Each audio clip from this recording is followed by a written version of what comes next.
దేవుని కృప వారమంతా మన జీవితాలలో ఉన్నది అన్న సంగతిని మందిరానికి వచ్చిన ప్రతి వ్యక్తి వ్యక్తీకరిస్తాడు. So when you come to the church, that very moment displays the grace and mercy of God that was continually kept throughout the week in your lives. ఎంత చక్కని సంగతో కదా. ఈరోజు మీ అందరి జీవితాలలో దేవుడు కనికరాన్ని, కృపను నింపాడు కనుక ఈ 6 దినాలు అనేక పరిస్థితులను దాటి 7వ దినము ఆయన సన్నిధిలో చేరటానికి కృపనిచ్చాడు. రెండవ సంగతి, ఈ పునరుత్థానాన్ని ఆరాధిస్తూ అనుసరిస్తూ ఉన్న మనము సజీవులముగా ఉన్నాము అంటే మనము ఏదో గొప్పవారం అయిపోయామని కాదు. ఆయనను ఇంకొద్దిగా సమీపించటానికి మన ఆయుష్ను ఆయన పొడిగించాడు అన్న జాగ్రత్త కూడా ఈ సమయం మనకు తెలియచేస్తూ ఉంది. ఈ త్రిత్వ కాలములో మనము ఆలోచిస్తూ ఉన్న ప్రధానమైన అంశము త్రియేక దేవునిలోని జీవాన్ని ఆయన వలె జీవించటం. త్రియేక దేవునిలోని జీవాన్ని మన జీవితాలలో వ్యక్తపరచటం. దీనికి కాను 3 ప్రాముఖ్యమైన భాగాలలోనికి మనం వచ్చాం. త్రిత్వ ఆదివారము మన పాపముల నుంచి, మన అతిక్రమముల నుంచి మనము మళ్ళుకున్నప్పుడు, పశ్చాత్తాపపడ్డప్పుడు ఆయన మనలను క్షమించి రక్షించి ఆయన నామమును మనకిచ్చి ఈ ప్రపంచములో ఆయనకు సాక్షులుగా తన వారిగా ఆయన నిలబెట్టుకుంటూ ఉన్నాడు కనుక మన ప్రభు అయిన యేసుక్రీస్తు కృప, తండ్రి అయిన దేవుని ప్రేమ, పరిశుద్ధాత్మ సహవాసము అనే గొడుగు కింద ఈ త్రిత్వ కాలాన్ని మనము ఆచరిస్తా ఉన్నాం. ఆ గొడుగు కింద మన జీవితాలలో త్రియేక దేవుడు తన జీవాన్ని నింపుతూ ఉండగా ఆ జీవాన్ని మనము కూడా బ్రతుకుతూ ఉన్నామా, ఆ జీవాన్ని మనము కూడా వ్యక్తీకరించగలుగుతూ ఉన్నామా అన్న ప్రశ్నల పరంపర.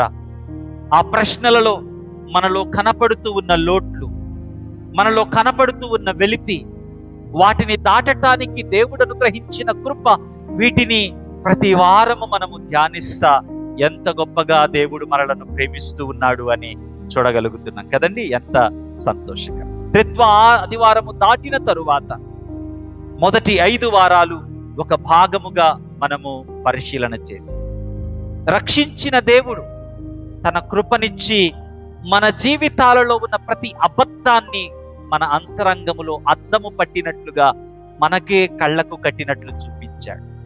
దేని మీద ఆధారపడుతూ ఉన్నామో, దేన్ని మన జీవానికి కేంద్రం చేసుకుంటూ ఉన్నామో, దేన్ని బట్టి మనము కీంకరిస్తూ ఉన్నామో పరిశీలించుకోవటానికి గడిచిన 5 వారాలు మనకు ఒక అవకాశమే కాక మరొక ప్రాముఖ్యమైన సంగతిని మనము ముగింపులో ఆలోచించాం. నిజమే, చాలా మంది యేసే క్రీస్తని అంటారు, దయ్యాలు కూడా అంటూ ఉన్నాయి. యేసే క్రీస్తని చాలా మంది ఒప్పుకుంటారు. ఆ ఒప్పుదలకు, కృప ద్వారా నిజముగా రక్షించబడిన వ్యక్తి యొక్క ఒప్పుదలకు ఉన్న వ్యత్యాసం ఏంటి అంటే, ఆ వ్యక్తి యేసు క్రీస్తును సిలువపై నుంచి స్వీకరిస్తాడు, సిలువను తన జీవితంలోనే కూడా స్వీకరిస్తాడు. ఆ వ్యక్తే క్రీస్తు అనే బండ పైన సజీవమైన రాయిగా కట్టబడుతూ ఉన్న ఆత్మ మందిరము అనే మొదటి త్రిత్వకాల భాగాన్ని మనము ముగించుకున్నాం. ఆ తరువాత కృపలో రక్షించబడ్డ మనము, ఆ కృప కేవలము రక్షణ వరకు మాత్రమే మనలను పరిమితము చేయక మనలను విధేయతలోనికి కూడా నడిపిస్తూ ఉంది అన్న సంగతిని 6వ ఆదివారం ఆలోచన చేశాం. నిజమే, ఐగుప్తు నుంచి దాటాకే వారికి ధర్మశాస్త్రాన్ని దేవుడిచ్చాడు. ఐగుప్తులో ఉండగా, బానిసత్వములో ఉండగా ఆయన వారిని విమోచించక ముందు వారికి దశమాజ్ఞలను ఇవ్వాల. విమోచించిన దేవుడు నిబంధనలోనికి తన ప్రియులను ఆహ్వానించి ఆ నిబంధనను అనుగ్రహించి ఆ నిబంధనను అనుసరించి నడవటానికి వారు పిలువబడ్డారు. కృప రక్షించుట మాత్రమే కాక కృప రక్షణను, విధేయతను కూడా మనకు అనుగ్రహిస్తా ఉంది. అయితే ఈ వారం మనము ఆలోచించవలసిన అత్యంత ప్రాముఖ్యమైన ప్రశ్న ఏంటి అంటే, విధేయతలోనికి వస్తూ ఉన్న మనము ఆ విధేయత దుర్లభమవుతూ ఉన్నప్పుడు, ఆ విధేయత కష్టతరమవుతూ ఉన్నప్పుడు, బహుశా అత్యంత కష్టమైన సంగతి ఈ ప్రపంచములో విధేయత చూపించడమే కదండి. నిజమే, పిల్లలను చూస్తే తల్లిదండ్రులు చెప్పిన మాటను ఎంత సులభంగా వాళ్ళు దాటేస్తారో మనము అనుదినం చూస్తూనే ఉన్నాం. మన కుటుంబాలలో ఒకరికి ఉన్న అనుబంధాలలో ఒకరము మరొక మాటకు విధేయత చూపటం ఎంత కష్టతరం అవుతుందో అనుదిన సంబంధ అనుభవాలలో మనము అనునిత్యము పరిశీలించుకుంటే మనకు స్పష్టంగా తెలుస్తూ ఉంది. విధేయత సులభమేమీ కాదు. విధేయత నీవు చూపటానికి ప్రయత్నిస్తూ ఉన్నప్పుడు చాలా కష్టాలు, చాలా శ్రమలు నీ జీవితంలోనికి పరుగులెట్టుకుంటూ వస్తాయి. విధేయత వల్ల కష్టాలు, నష్టాలు వచ్చినప్పుడు ఈ కృప మనల్ని ఏం చేస్తుంది? Is it important? Isn't it? చాలా ప్రాముఖ్యమైన ప్రశ్న ఈ 7వ ఆదివారం మనము పరిశీలన చేసుకుంటాం. చూడండి, దైవిక జ్ఞానముతో నింపబడ్డ అనేక మంది దైవజనులు ఎంత ప్రార్థనాపూర్వకంగా ఈ లేఖనాలను సమకూర్చి మన జీవితాలకు అనుగ్రహించారు. నిజంగా వారందరిని బట్టి దేవుణ్ణి నేను స్తుతిస్తూ ఉన్నాను. ఈ రాత్రి వేళ మనము దేవుని వాక్యాన్ని ధ్యానించటానికి మనకు ఉన్నటువంటి 3 లేఖన భాగాలు: మత్తయి సువార్త 10వ అధ్యాయం 24 నుంచి 31 వచనాలు, అపోస్తుల కార్యముల గ్రంథము 14వ అధ్యాయం 8 నుంచి 23 వచనాలు, ఇర్మియా గ్రంథం 31వ అధ్యాయం 23 నుంచి 25 వచనాలు. రండి, మత్తయి సువార్త 10వ అధ్యాయాన్ని మనము పరిశీలన చేద్దాం. మన ప్రశ్నను మరొకసారి మీ గమనానికి నేను తీసుకొని వస్తూ ఉన్నాను. మన ప్రశ్న: విధేయత కష్టతరమవుతూ ఉన్నప్పుడు, విధేయత చూపితే నష్టాలు మనము ఎదుర్కొంటూ ఉన్నప్పుడు, విధేయత చూపలేని పరిస్థితి మనకు కలుగుతూ ఉన్నప్పుడు మనకు కృప ఏం చేస్తుంది?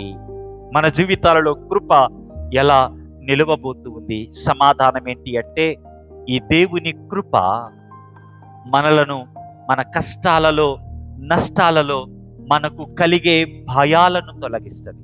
నా మాట వింటున్నారా? మనకు కలిగే భయాలను తొలగిస్తుంది.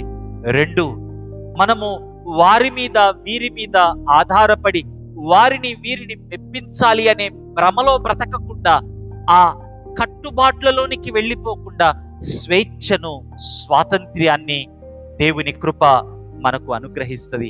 కష్టాలలో, నష్టాలలో ధైర్యాన్ని ఇవ్వటమే కాదు, భయము నుంచి దూరము చేయటమే కాదు, స్వేచ్ఛనివ్వటమే కాదు, బలాన్ని అనుగ్రహించి ఆ కష్టాలలో నిలవటానికి ఓపికను ఇస్తుంది, సేద తీరుస్తుంది ఈ కృప. ఎంత గొప్ప అనుభవము అంటే, కృప రక్షించి ఆజ్ఞనిస్తూ ఉంది. ఆజ్ఞనిచ్చిన కృప విధేయత వైపుకు నడిపిస్తూ ఉంది. విధేయత వైపుకు నడిపిస్తూ ఉన్న కృప, ఆ విధేయత నీ వల్ల కాని సమయములో కూడా నీతో ఉండి విధేయతలో నిలిపి ఉంచుటకు నీకు కావలసిన ధైర్యాన్ని, బలాన్ని, ఓపికను ఇస్తూ ఉంది. ఎంత గొప్ప భాగ్యము! అర్థం చేసుకోవటానికి ఈ కృపను పరిశీలన చేద్దాం. మత్తయి సువార్త 10వ అధ్యాయము 24 నుంచి 31 వచనాలు. యేసు క్రీస్తు ప్రభువారి యొక్క 5 ముఖ్య ప్రసంగాలలో 10వ అధ్యాయములోని ప్రసంగము కూడా ఒక ప్రాముఖ్యమైనటువంటి ప్రసంగము. ఈ ప్రసంగము తను శిష్యులను ఏర్పాటు చేసుకొని వారిని పరిచర్యకు పంపుతూ ఉన్నప్పుడు యేసు ప్రభువారు అనేక విషయాలను అక్కడ చెప్పాడు. ఈ ప్రాముఖ్యంగా మనకున్నటువంటి లేఖన భాగము 24 నుంచి 31 వచనాలను ఒక 4 భాగాలుగా అర్థం చేసుకోవటానికి ప్రయత్నం చేద్దాం. మొదటిగా 24, 25 వచనాలు మీరు చూస్తే అక్కడ 2 పదజాలాలు మనకు ఉపయోగించబడ్డాయి. శిష్యుడు, గురువు.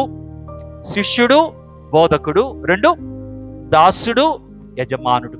అంటే శిష్యుని కంటే, గురువు కంటే, బోధకుని కంటే శిష్యుడు అధికుడు కాడు. యజమానుడి కంటే దాసుడు అధికుడు కాడు. అంటే ఈ రెండిటిలో ప్రభువారు చెప్తూ ఉన్నది ఏంటి అంటే, గురువు యజమానుడు ఏ పరిస్థితుల గుండా వెళతాడో శిష్యుడు సేవకుడు ఆ పరిస్థితుల గుండా వెళ్ళవలసి వస్తది. ఎందుకు ఈ మాట చెప్తూ ఉన్నాడు యేసుక్రీస్తు ప్రభువారు? 2 అధ్యాయాలు దాటిన తర్వాత ప్రభువారి పరిచర్యను చూసి ఆనాటి ప్రజలు వేసిన ముద్ర ఏంటి అంటే 12వ అధ్యాయము 24వ వచనములో, ఇతడు బయల్జెబూలు శక్తి వలననే ఈ దయ్యములను వెళ్ళగొట్టుచున్నాడు.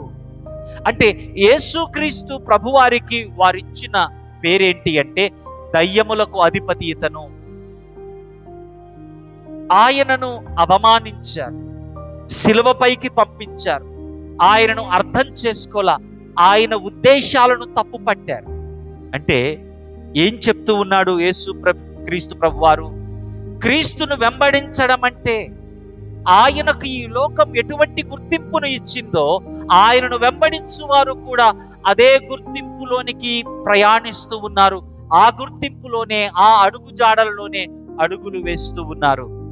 ఆఖరు వారం మన యొక్క ఒప్పుదల, సిలువ వేయబడిన క్రీస్తును మనము ఒప్పుకున్నాం. మన సిలువను మనము ఎత్తుకొని మన జీవితాలను మనం ఉపేక్షించుకుంటూ ఆయనను వెంబడించుట మన బాధ్యత అయింది కదండి. క్రీస్తును వెంబడించడం అంటే, నాకు నిందలేమి ఎదురు కాకూడదు, నన్నందరూ చప్పట్లు కొట్టాలి, నన్నందరూ అర్థం చేసుకోవాలి, నన్నందరూ మంచిగా చూడాలి. క్రీస్తును ఎవరు ఈ లోకములో పట్టించుకోలా. ఎవరైనా ఫిలిప్పి పత్రికలో అంటాడు భక్తుడు 2వ అధ్యాయములో, దేవునితో కూడా ఉండుట సమానమైన భాగ్యం ఎంచుకొనని ఆ సృష్టికర్త ఈ లోకానికి వాగ్దానము చేసిన రీతిగా ఎవరి కొరకు వారు ఎదురు చూస్తూ ఉన్నారో స్వయాన ఆయన వస్తే వారు అన్న మాట బయల్జెబూలు. వారు బయల్జెబూలు అనడమే కాదు, ఆయన ఉద్దేశాలన్నిటినీ వారు తప్పు పడుతూ ఉన్నట్లు మన మాటలలో లేకుంటే లేఖనాలలో అర్థం చేసుకుంటూ ఉంటాం. కాబట్టి మన అహంకారం, కోపం, నిజాయితీ లేకపోవడం వల్ల ఒకవేళ మన జీవితాలలో కష్టాలు వచ్చేయండి. దానికి కూడా క్రీస్తుని వెంబడిస్తే కష్టాలు వస్తాయని ముందే చెప్పాడు కాబట్టి నాకు కష్టాలు వస్తున్నాయి అంటే దాన్ని ఏమంటాం? అంటే మనకు వివేచన కూడా కావాలి. ఎందువల్ల మన జీవితాలలో కష్టాలు వస్తూ ఉన్నాయో ఆలోచించవలసిన బాధ్యత.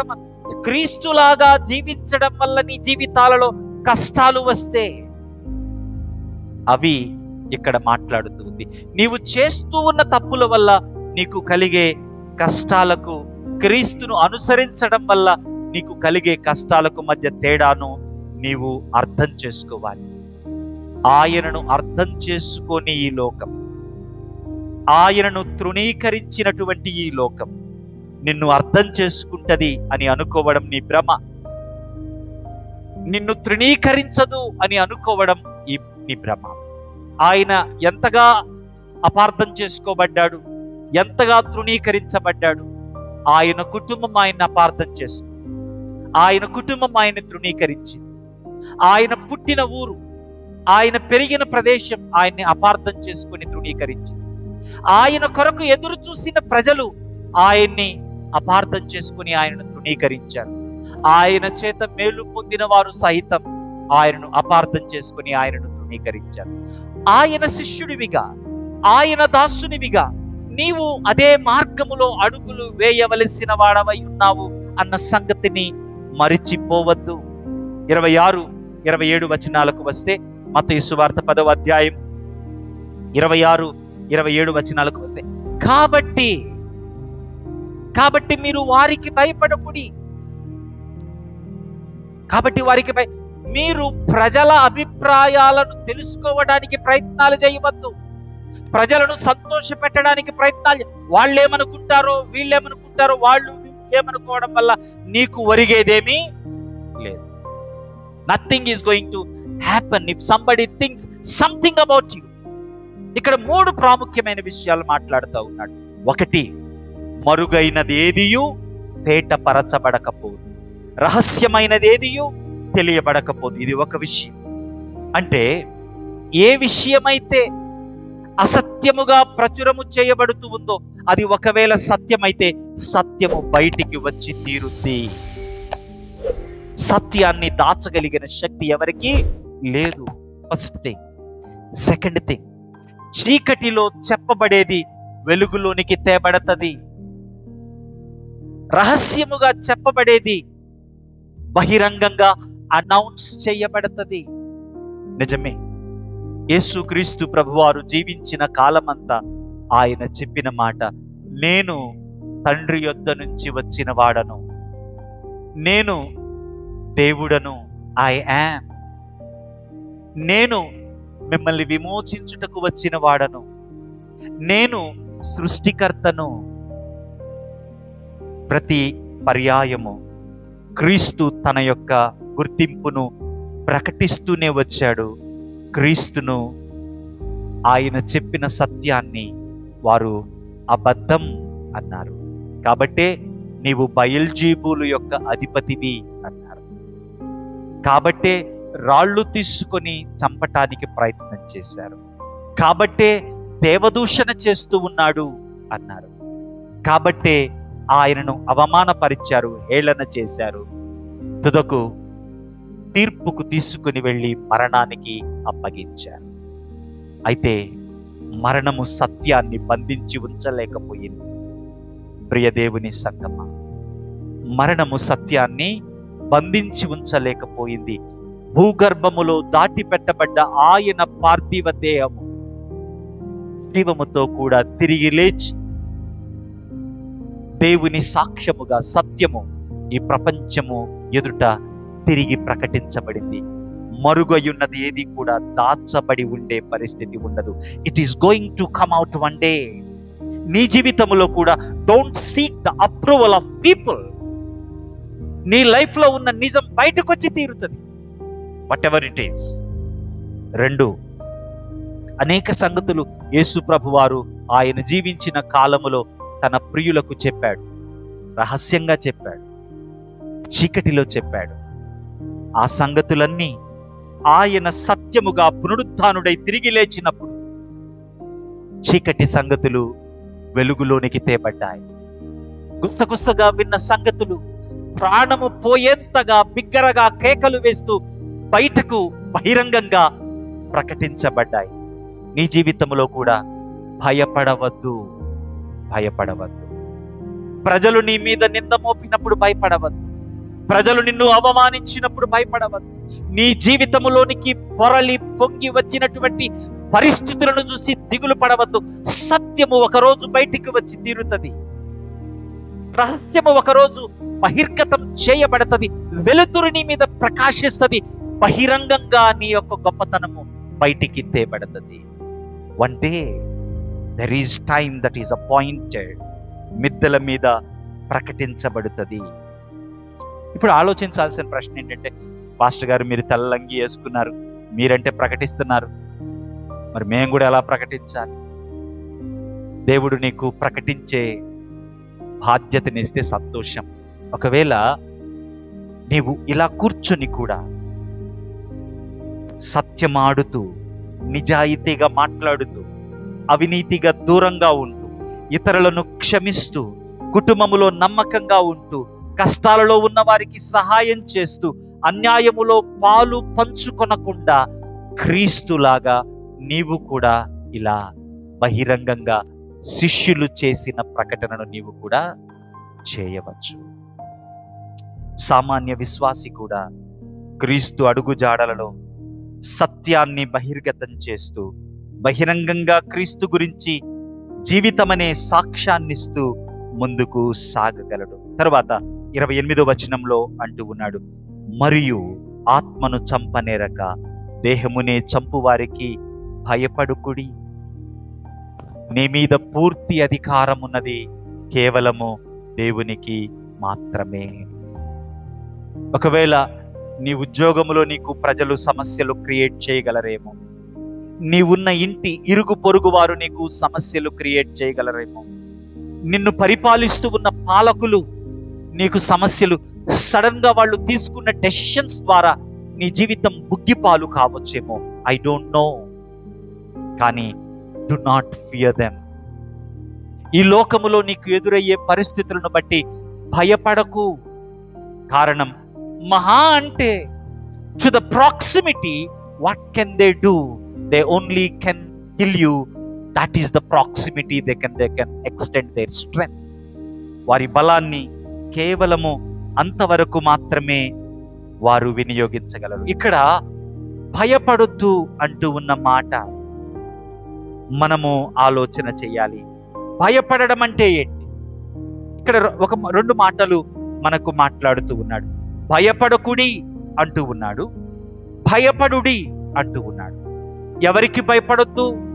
ఆత్మను చంపనేరక దేహమునే చంపగలిగిన వారికి మీరు భయపడొద్దు. మరి ఎవరికి భయపడాలి? ఆత్మను దేహమును నరకములో నశింప చేయగలిగిన వానికి మిక్కిలి భయపడుడి. మరి భయపడడం అంటే ఏంటి? మనుషులకు భయపడితే వాళ్ళేమనుకుంటారో, వీళ్ళేమనుకుంటారో, వీళ్ళను మనము ప్లీజ్ చేయటానికి మనల్ని మనం ఖర్చు పెట్టుకోవడంతో సమయం అయిపోతుంది. అదే దేవునికి భయపడితే దేవునికి ఇష్టంగానే ఎలా ఉండాలి, దేవునికి నమ్మకంగా నేను ఎలా జీవించాలి? This will be the cautious continuous question that will haunt you. నిన్ను పదే పదే ఆలోచింపచేసే ప్రశ్న, నీ భయములో నుంచి పుట్టే ప్రశ్న, నేను దేవునికి నమ్మకంగా ఎలా ఉండాలి, దేవునికి ఎలా బ్రతికితే నేను ఇష్టడనవుతాను. కాబట్టి దేవునికి భయపడడం అంటే దేవునికి మాత్రమే నా మీద పూర్తి అధికారం ఉంది, ఆయనే నాకు నిజమైన న్యాయాధిపతి అని గ్రహించి ఆ గ్రహింపులో నుంచి బ్రతికే బ్రతుకునే యెహోవా యందు భయభక్తులు కలిగి ఉండటం. దేవునికి భయపడడం అంటే అది.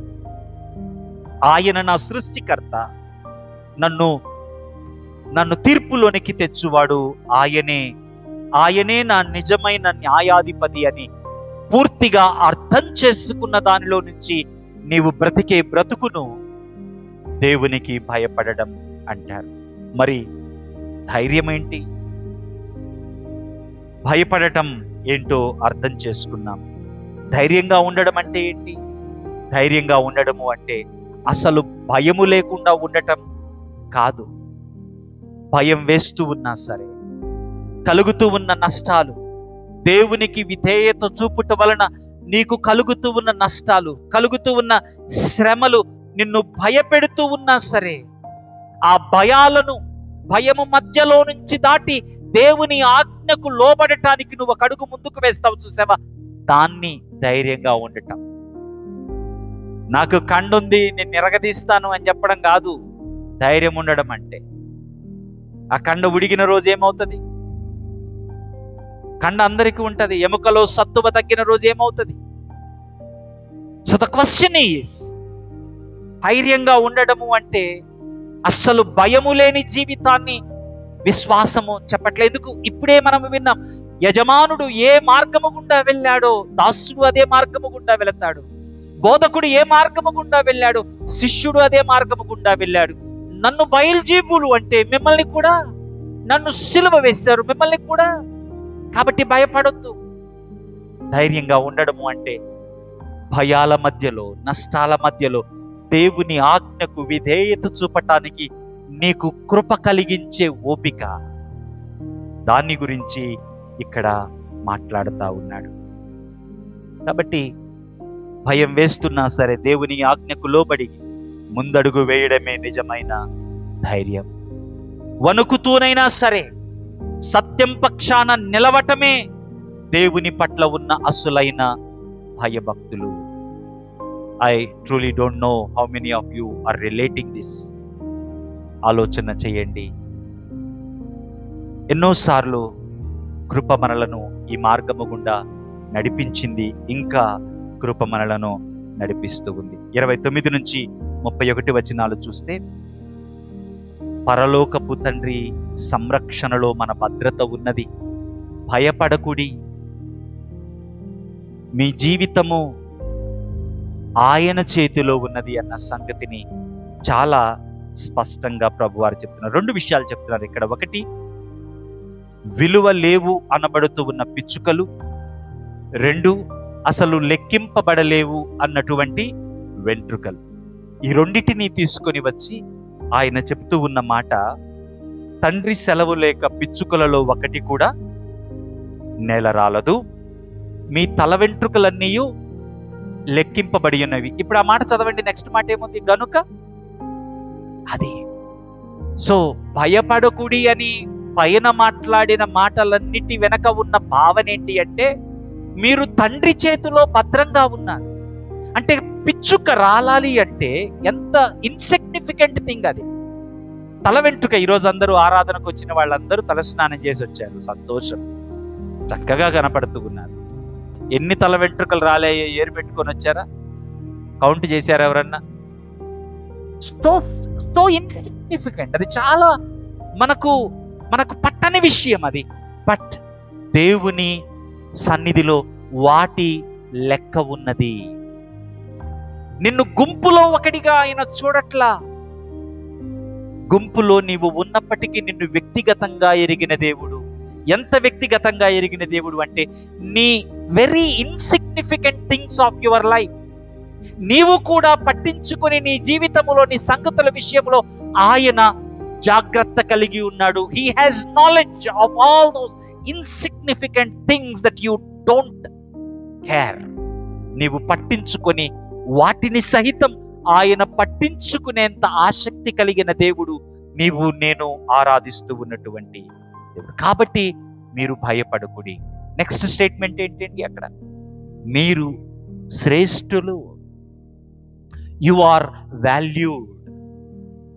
Maybe I just need to make you understand what is your value in your sight. తండ్రి సంబంధములో, తండ్రి నీతో ఏర్పరచుకున్న సహవాసములో నీకున్న ప్రత్యేకత ఏంటి అంటే, ఆయన నీ జీవితంలో నీవు పట్టించుకొని సంగతుల విషయములో కూడా ఆయన లెక్క చూస్తూ ఉన్నాడు. ఆయన పట్టించుకుంటున్నాడు. అంత సమీపంగా ఆయన నీకున్నాడు, అంత వాల్యూ ఇస్తూ ఉన్నాడు. ఇది మనకు అర్థం కావాలి అంటే, మీ లైఫ్లో ఇంపార్టెంట్ వ్యక్తులు ఎవరు, మీరు పట్టించుకోని వ్యక్తులు ఎవరు? Just think of these 2 incidents. బాగా ఇంపార్టెంట్ వ్యక్తులు ఎవరైతే ఉన్నారో, మీరు వారి పుట్టినరోజులు జ్ఞాపకం పెట్టుకుంటారు, వారికి ఇష్టమైన డ్రెస్సులు జ్ఞాపకం పెట్టుకుంటారు, వారికి ఏమి ఇష్టమో జ్ఞాపకం పెట్టుకుంటారు. You try to be with them all the time. నువ్వు పట్టించుకోని వ్యక్తి, you don't care at all. ఆయన నీ జీవితంలో సో ఇన్సిగ్నిఫికెంట్ యాక్టివిటీస్ విషయంలో అంత శ్రద్ధ కనపరుస్తూ ఉన్నాడు అంటే, నీకెంత ప్రాక్సిమల్ గా ఉన్నాడు, ఎంత సమీపంగా ఆయన ఉన్నాడు అన్నది ఆలోచన. నీ శ్రేష్టత నిన్ను బట్టి కలిగింది కాదు, ఆయన నీకిస్తూ ఉన్న విలువ. ఆయన నీకిస్తూ ఉన్న విలువ. జాన్ పైపర్ అంటాడు, when I am most satisfied in him, God is most glorified in me. నేను ఎంతగా ఆయన యందు తృప్తి కలిగి ఉంటానో, అప్పుడు అంతగా ఆయన నా యందు మహిమపరచబడతాడు. నీ తృప్తి దేనిలో ఉందో తెలుసా? నీ తృప్తి దేనిలో ఉందో తెలుసా? ఆయన నిన్ను సంతృప్తి పరచడం. ఆయన ఎప్పుడు మహిమపరచబడతాడో తెలుసా? నీవు ఆయన యందు సంపూర్ణమైన సంతోషం కలిగి ఉన్నప్పుడు. అంటే ఆయన యందు నీవు సంపూర్ణమైన సంతోషాన్ని కలిగి ఉండాలి అంటే, ఎంత సమీపంగా ఆయన నీకు ఉంటూ ఉన్నాడో. That is the value that God is giving to you. నిన్ను సృష్టిలో చేసి పొరపో అనేసి వదిలేలా, you are nobody to me అంటల్లా. He cares you. కానీ మనకేం కావాలి అంటే, we don't look normal life. మనకు కావాల్సింది సూపర్ న్యాచురల్ లైఫ్ కావాలి. నా చుట్టూ చేరి 10 మంది చప్పట్లు కొట్టాలి. ఈ 40 మందిలో కూడా ఇక్కడ కూర్చున్న ప్రతి ఒక్కరిని దేవుడు ప్రత్యేకంగా గౌరవిస్తూ ఉన్నాడు అంటే మీకు నచ్చదా మాట?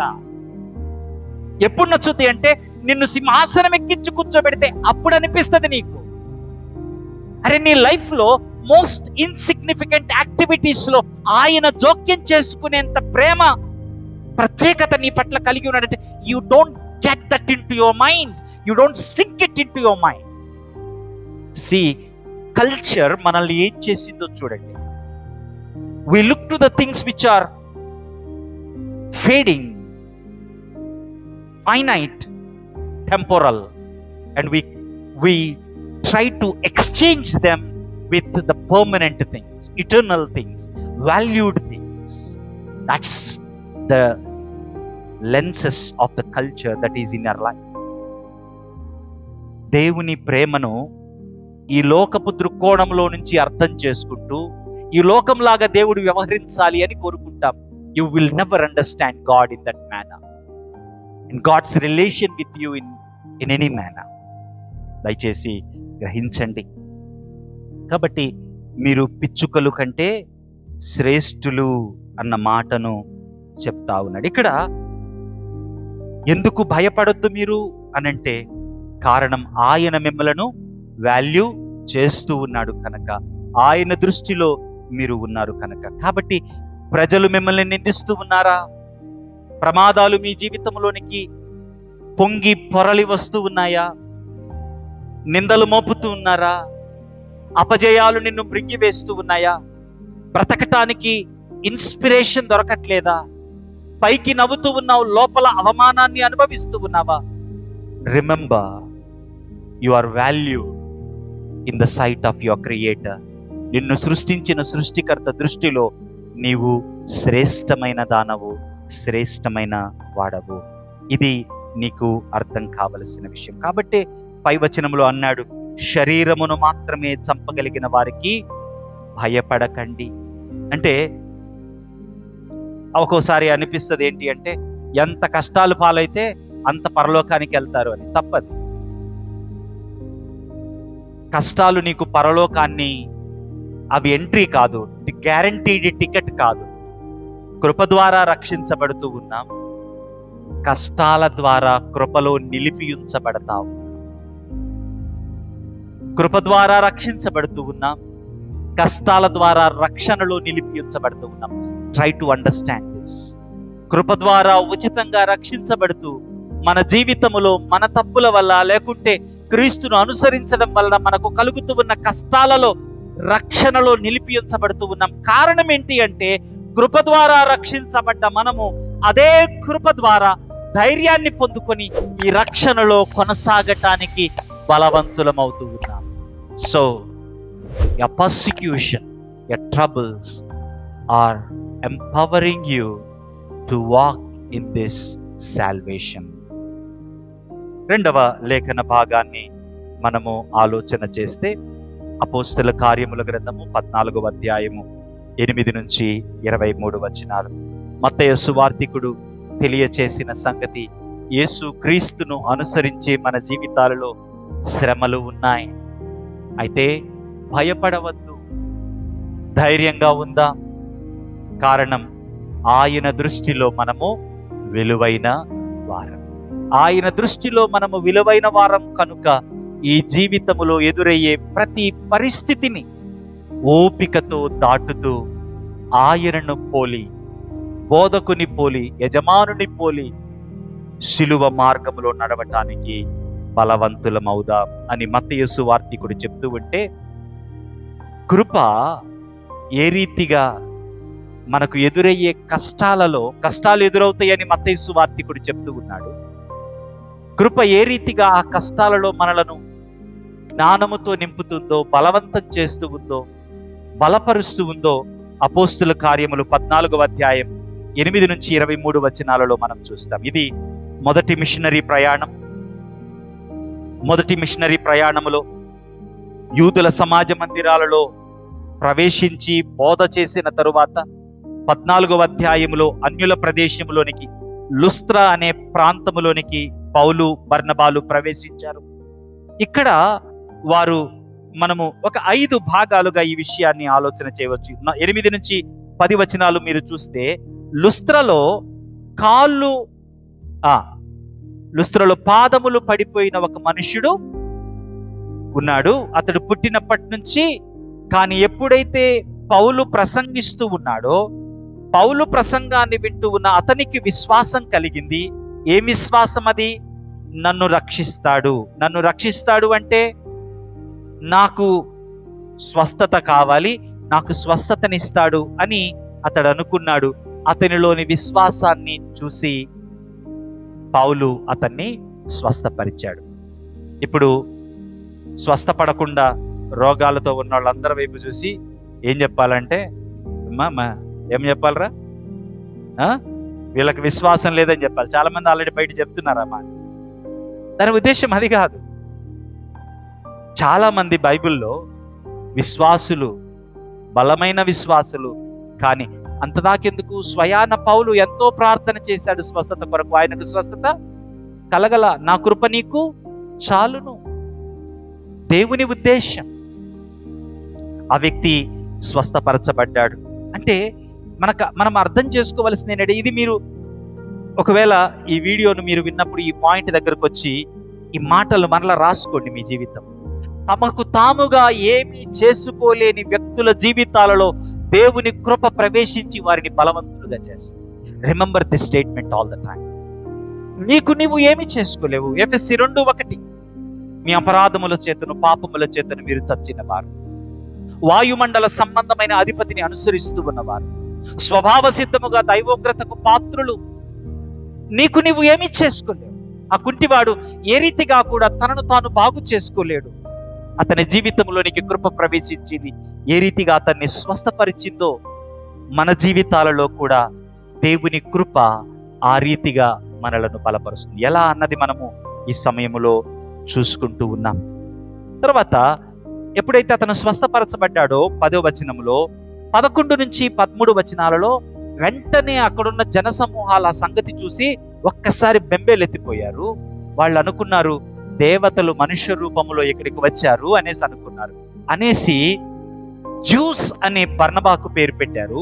హెర్మే ముఖ్య ప్రసంగికుడు కాబట్టి హెర్మే అని పౌలుకు పేరు పెట్టి, ఇక ఆ పూజారి వచ్చి వారికి బలులు అర్పించటానికి, పూజలు చేయటానికి ప్రయత్నిస్తా ఉన్నారు.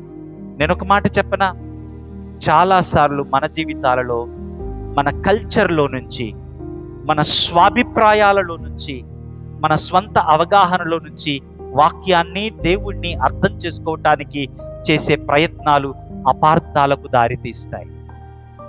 మన జీవితాలలో వాక్యాన్ని అర్థం చేసుకోవటానికి చాలా మనము కష్టపడాలి. వారానికి ఎన్ని అవకాశాలు ఉన్నాయి కష్టపడడానికి? ఎన్నున్నాయండి చెప్పండి, ఎన్నున్నాయి?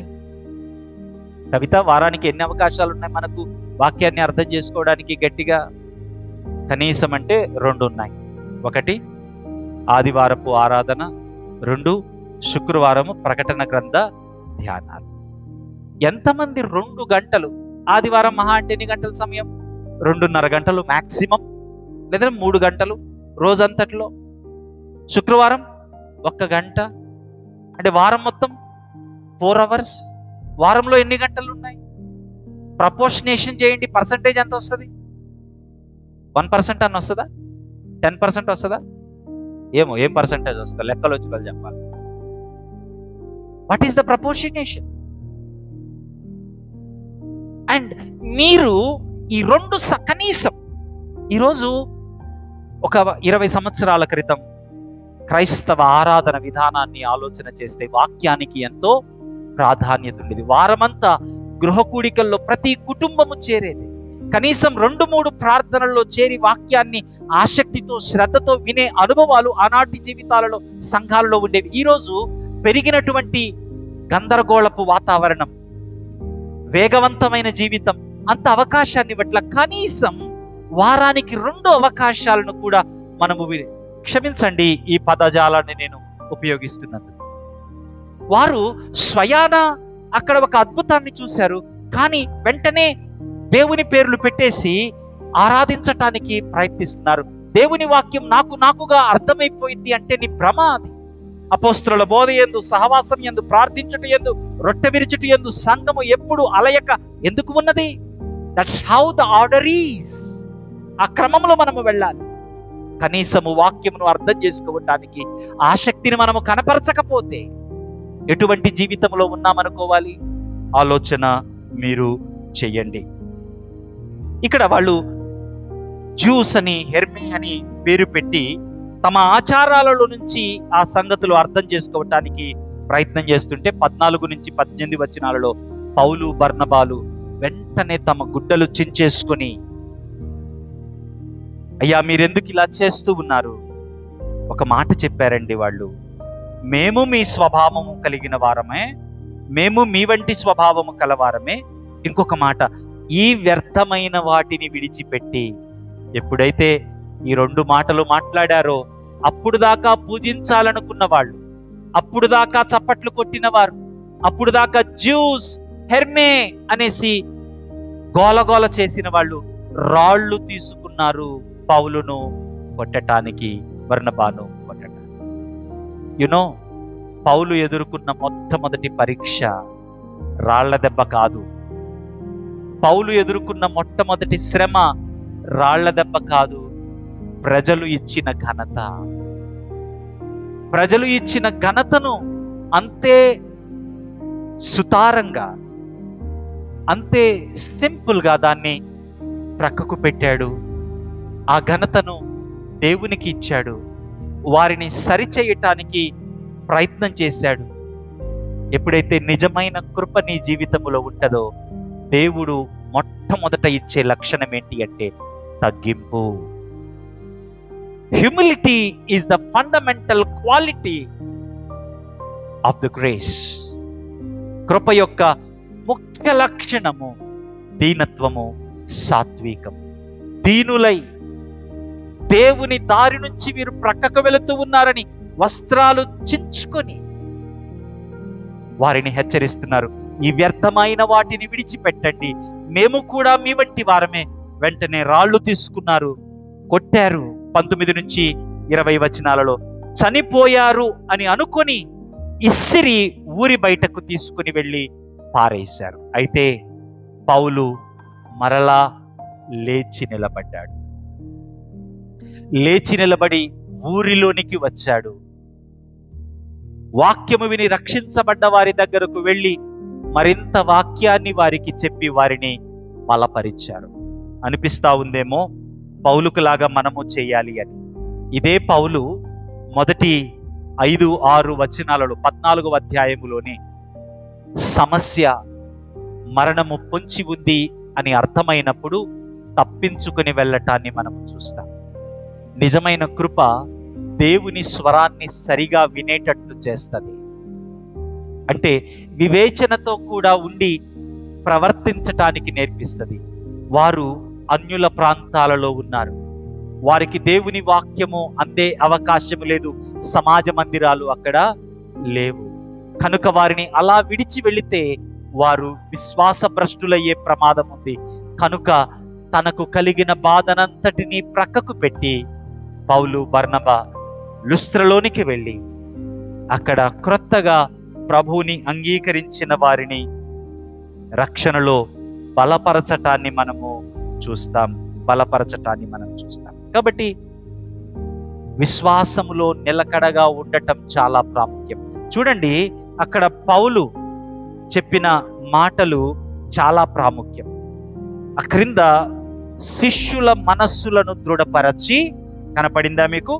శిష్యుల మనస్సులను దృఢపరచి విశ్వాసమందు నిలకడగా ఉండవలననియు అనేక శ్రమల గుండా మనము దేవుని రాజ్యములో ప్రవేశింపవలననియు హెచ్చరించిరి. శ్రమలు పార్ట్ ఆఫ్ బిలీవర్స్ లైఫ్.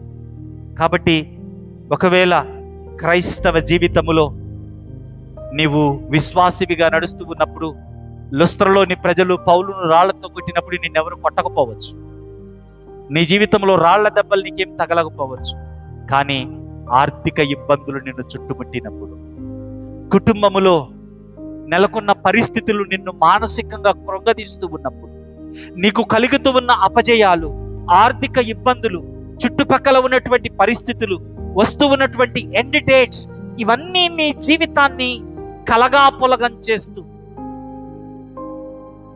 భయానికి గురి చేస్తూ ఉన్నప్పుడు యు నీడ్ టు రిమెంబర్, విశ్వాసమందు నిలకడగా ఉండాలి.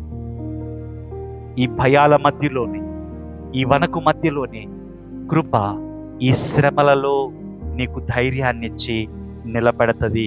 అనేక శ్రమల గుండా మనము వెళ్ళాలి, అనేక శ్రమల గుండా మనము వెళ్ళాలి అన్న సంగతి మరిచిపోవద్దు. కృప కష్టాలలో పడిపోకుండా ధైర్యాన్ని ఇచ్చి, దేవుని కృప ధైర్యంగా మనలను ముందుకు నడిపిస్తుంది. కష్టాలలో ధైర్యాన్ని ఇచ్చి దేవుని కృప మనలను కాపాడుతుంది.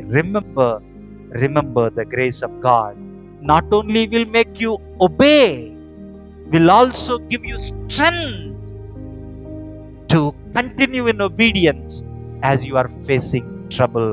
Remember. నీకున్న వాగ్దానం ఏంటో తెలుసా?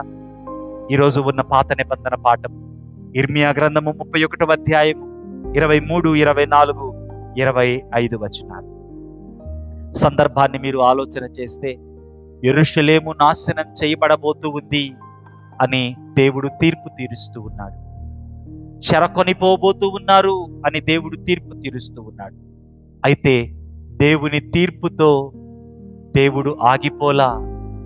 దేవుని కృప, దేవుని కనికరము తిరిగి మిమ్మల్ని సమకూరుస్తాను. ఎలా సమకూరుస్తాడు? ఈరోజు శ్రమలలో నిన్ను దేవుడు విడిచిపెట్టడు. నష్టాలలో దేవుడు నిన్ను విడిచిపెట్టదు. కన్నీళ్లు, చీకటి నిన్ను క్రమ్ముతూ ఉంటే అక్కడ విడిచిపెట్టడు. నీవు చూడవలసింది ఏంటి అంటే, ఆ కన్నీళ్లలో, ఆ చీకటిలో, ఆ ధైర్యాన్ని కోల్పోతూ ఉన్న పరిస్థితుల్లో నీకు సమీపంగా ఉన్న కృపను చూడగలిగే మనోనేత్రాలు కావాలి ప్రభు అని ప్రార్థన చేయాలి. చూడండి, మీకు నాకు దేవుడు ఇస్తూ ఉన్న వాగ్దానాన్ని చూడండి. 23, 24, 25 వచనాలలో, సైన్యములకు అధిపతియగు ఇశ్రాయేలు దేవుడునగు యెహోవా ఇలాగు, వారిని చెరలో నుండి రప్పించిన తరువాత యూదా దేశములోను దాని పట్టణములోను జనులు, దాన్ని అండర్లైన్ చేసుకునండి, నీతి నివాస స్థలమా. 2, ప్రతిష్ఠితమైన పర్వతమా, యెహోవా నిన్ను ఆశీర్వదించునుగాక అను మాట ఇకను వాడుదురు. నీ పేరు ఏమవుతుంది అంట? నీతి నివాస స్థలమా. నీ పేరు ఏమవుతుంది అంట? పరిశుద్ధ జనమా. ఈరోజు నీకు పౌలుకు తగిలినటువంటి రాళ్ల దెబ్బలు తగలకపోవచ్చు. యేసు ప్రభు వారికి వచ్చినటువంటి శిలువ మరణము నీకు రాకపోవచ్చు. కానీ 3 సమస్యలు నీ జీవితంలో ఉన్నాయి. Remember this. 3 రాళ్ల దెబ్బలు నీ జీవితంలో ఉన్నాయి. ఒకటి, నీ అంతరంగములో నుంచి నిన్ను నీవే రాళ్లతో కొట్టుకునే పరిస్థితి ఒకటి ఉంది. నీవు బ్రతుకుతూ ఉన్న సమాజము నిన్ను రాళ్లతో కొట్టే పరిస్థితి మరొకటి ఉంది. 3, నీకు అగుపడని శక్తులు నీ జీవితాన్ని కబలించటానికి రాళ్లను పట్టుకుని వెంటాడుతూ ఉన్న పరిస్థితులు మరొక వైపు ఉన్నాయి. These 3 problems you will continuously face. అయితే దేవుని కృప, భయపడకు. కారణం, మీరు శ్రేష్ఠులు. దేవుని ఆజ్ఞలకు, విశ్వాస జీవితానికి, నీవు బ్రతుకుతూ ఉన్న దానికి మధ్య ఉన్న వ్యత్యాసము నీ అంతరంగములో నుంచి నీకే రాళ్ల దెబ్బలు పడుతున్నాయేమో. Do not fear. దేవుడు నిన్నంటూ ఉన్నాడు, నీతి నివాస స్థలమా. దేవుడు నిన్నంటూ ఉన్నాడు, పరిశుద్ధ పర్వతమా. యేసుక్రీస్తు ప్రభువారిని గురించి పౌలు భక్తులు రాస్తూ ఎఫెసీ సంఘానికి 5వ అధ్యాయములో అన్నమాట, క్రీస్తు సంఘము నిమిత్తము, ఆ సంఘము ముడతైనను, మచ్చైనను, కలంకమైనను, అట్టిది మరేదైనను లేని పరిశుద్ధమును నిర్దోషమునైన సంఘముగా ఆయన తన ఎదుట దానిని నిలవబెట్టుకున్నట్టు కొరకు వాక్యమనడి ఉదక స్నానము చేత దాన్ని పవిత్రపరుస్తూ ఆయన ఏం చేస్తూ ఉన్నాడు? ఆయన రక్తాన్ని చెందించి మనలను పరిశుద్ధపరుస్తూ. కనుకనే యోహాను 1వ పత్రిక 1వ అధ్యాయం 7వ వచనం అంటూ ఉన్నాడు, యేసు రక్తము ప్రతి పాపము నుండి మిమ్మల్ని పవిత్రులుగా చేయును. 9వ వచనంలో అంటూ ఉన్నాడు, మన పాపములను మనం ఒప్పుకుని ఆయన నమ్మదగిన వాడు, నీతిమంతుడు గనుక మన పాపములను క్షమించి సమస్త దుర్నీతి నుంచి తప్పించి ఆయన మనలను పవిత్రులునిగా చేసి తీరతాడు. It's his promise.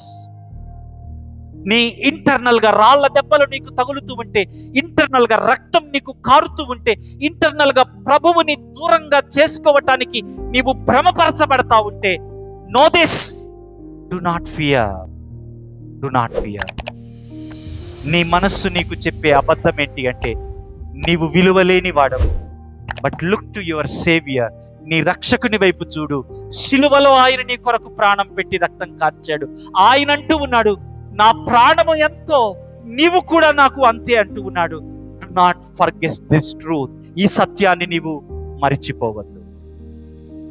2, నీవున్న సమాజము రాళ్ళు తీసుకొని నీ వెంట పడుతుందా? జ్ఞాపకం తెచ్చుకో, క్రీస్తు కూడా రాళ్లతో తరమబడ్డాడు. చీకటి కమ్మబడ్డది, మరణములోనికి తీసుకుని వెళ్ళబడ్డాడు. సమాధి ఆయన సత్యాన్ని దాచి ఉంచలేకపోయింది. You will be resurrected though the society wanted to vanish yourself. 3, నీకు కనపడని శక్తులు నిన్ను కబలించటానికి, నీకు ఊహించలేని ప్రభావాలు నిన్ను నశింప చేయటానికి ప్రయత్నం చేస్తూ ఉంటే, రిమెంబర్, సిలువను జయించి తిరిగి లేచిన వాడు నీలో ఉన్నాడు. నీలో ఉన్నవాడు లోకములో ఉన్నవాని కంటే బలవంతుడు. For sure he will grant you victory. You will canker and stand before him Holi and blameless. ఎంత గొప్ప వాగ్దానము. కాబట్టి అంటూ ఉన్నాడు, యూదా వారందరూ, పట్టణస్థులందరూ, వ్యవసాయకులను, మందలతో సంచరించు వారును దానిలో ఏకముగా యు విల్ బి రెస్టోర్డ్. దేవుని కృప నిన్ను ధైర్యపరచడమే కాదు, దేవుని కృప నిన్ను తిరిగి పునరుద్ధరించడమే కాదు, ఎంత గొప్పగా మాట్లాడుతూ ఉన్నాడు. we will close with this verse. 25వ వచనము, ఇర్మియా గ్రంథం 31. అలసియున్న ప్రాణమును నేను తృప్తిపరచుచున్నాను, కృషించిన ప్రతి ప్రాణమును నింపుచున్నాను. శారీరకంగా, ఆత్మీయంగా పోరాడి అలసిపోయావేమో. కష్టాల వల్ల, బాధల వల్ల లోపల కృంగిపోతూ నిరసించిపోతూ ఉన్నావేమో. కష్టాల వల్ల శారీరకంగా అనేక రకాలుగా నీవు అలసిపోయావేమో. నీ ప్రాణమును ఆయన సేదతీరుస్తూ ఉన్నాడు, నిన్ను తృప్తిపరుస్తూ ఉన్నాడు, నిన్ను నింపుతూ ఉన్నాడు. ఈరోజు నీ ప్రశ్న, కృప నీవు విధేయత చూపుట సాధ్యపడని సమయములో సహితం నిన్ను ధైర్యపరచి బలవంతుణ్ణి చేసి విధేయతలో నడిపిస్తుంది. అది నీ అంతరంగములోని పోరాటమైనా, బయట ప్రపంచముతో నీకు కలుగుతూ ఉన్న పోరాటమైనా, నువ్వు ఊహించజాలని పోరాటమైనా, అది ఏ పోరాటమైనా సరే కృప నిన్ను ధైర్యపరుస్తుంది. రిమెంబర్, ఆయన నిన్ను విలువైన వాడిగా, విలువైన దానిగా ఎంచుతున్నాడు. ఆయన దృష్టిలో నీవు విలువైన దానవు, విలువైన వాడు. ఈ కృప మిమ్మల్ని బలవంతపరచునుగాక. ఆమేన్. సమస్త జ్ఞానముకు మించిన దేవుని సమాధానం యేసు క్రీస్తు వలన మీ హృదయములకును తలంపులకును కావలియుండునుగాక. ఆమేన్.